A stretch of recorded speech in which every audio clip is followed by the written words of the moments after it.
महाराष्ट्राच्या राजकारणात सध्या सर्वात चर्चेचा विषय ठरत आहे तो म्हणजे बारामती आणि राहुरी विधानसभा मतदारसंघातील पोटनिवडणुका. राज्याचे दिवंगत उपमुख्यमंत्री अजित पवार यांच्या दुर्दैवी विमान अपघातात निधनानंतर बारामतीची जागा रिक्त झाली, तर भाजपचे आमदार शिवाजीराव कर्डिले यांच्या निधनामुळे राहुरी मतदारसंघातही पोटनिवडणूक जाहीर करण्यात आली आहे. बारामती ही पवार कुटुंबाची पारंपरिक राजकीय बालेकिल्ला मानली जाते. त्यामुळे या ठिकाणी होणारी पोटनिवडणूक सुरुवातीला बिनविरोध व्हावी अशी अपेक्षा व्यक्त केली जात होती.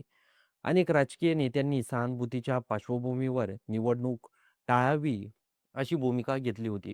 मात्र काँग्रेसने सहानुभूती आणि निवडणूक हे दोन वेगळे मुद्दे असल्याचं स्पष्ट करत निवडणूक लढण्याचा निर्णय घेतला आहे. काँग्रेस प्रदेश अध्यक्ष हर्षवर्धन सापकाळ यांनी बारामती आणि राहुरी या दोन्ही मतदारसंघामध्ये पक्ष लढणार असल्याचं स्पष्ट संकेत दिले आहेत. बारामती मतदारसंघासाठी काँग्रेसकडे 6 इच्छुक उमेदवारांचे अर्ज आले आहेत. तर राहुरी मतदारसंघासाठी 4 जणांनी उमेदवारीसाठी अर्ज केले आहेत. या सर्व इच्छुकांच्या ऑनलाईन मुलाखतीही घेण्यात आल्या आहेत. उमेदवारांची अंतिम घोषणा मित्रपक्षांची चर्चा करून केली जाईल, असं काँग्रेसने सांगितलं आहे. दरम्यान वंचित आघाडीनेही काँग्रेसला पाठिंबा देण्याची भूमिका घेतल्याचं समोर आलं आहे. त्यामुळे बारामती पोटनिवडणूक बिनविरोध होण्याच्या शक्यता जवळपास संपुष्टात आल्याचं चित्र दिसत आहे. या निवडणुकीसाठी निवडणूक आयोगाने जाहीर केलेल्या कार्यक्रमानुसार 30 मार्च 2026 रोजी अधिकृत अधिसूचना जारी करण्यात आली आहे. 6 एप्रिल ही उमेदवारी अर्ज भरण्याची शेवटची तारीख आहे. 7 एप्रिल रोजी अर्जाची छाननी होईल. 9 एप्रिल ही अर्ज मागे घेण्याची अंतिम मुदत असेल. 23 एप्रिल रोजी मतदान पार पडणार असून 4 मे रोजी मतमोजणी होणार आहे. तर 6 मे रोजी संपूर्ण निवडणूक प्रक्रिया पूर्ण होईल. या निवडणुकीच्या पार्श्वभूमीवर एक महत्त्वाची राजकीय घडामोड म्हणजे उपमुख्यमंत्री सुनेत्रा पवार यांनी राज्यसभेच्या खासदारकीचा राजीनामा दिला आहे. त्यामुळे त्या बारामतीतून निवडणूक लढणार हे जवळपास निश्चित मानले जात आहे.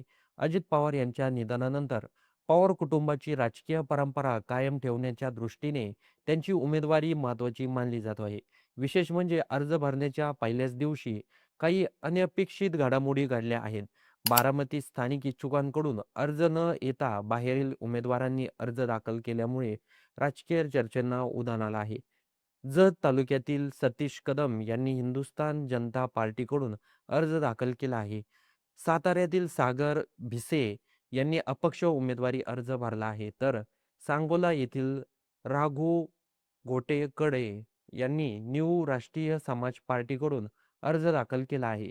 या घडामोडीमुळे बारामतीच्या पारंपरिक राजकारणात नवीन समीकरणे तयार होण्याची शक्यता वर्तवली जात आहे. काँग्रेसकडून दमदार उमेदवार दिला जाण्याची शक्यता असून ओबीसी नेते लक्ष्मण हाके यांच्या नावाचीही चर्चा सुरू आहे. दरम्यान राहुरी मतदारसंघातही काँग्रेस निवडणूक लढण्याच्या तयारीत असल्यामुळे ही लढत अधिक चुरशीची होण्याची शक्यता व्यक्त केली आहे. एकंदरीत पाहता बारामती पोटनिवडणूक पाहता केवळ औपचारिक राहिलेली नाही.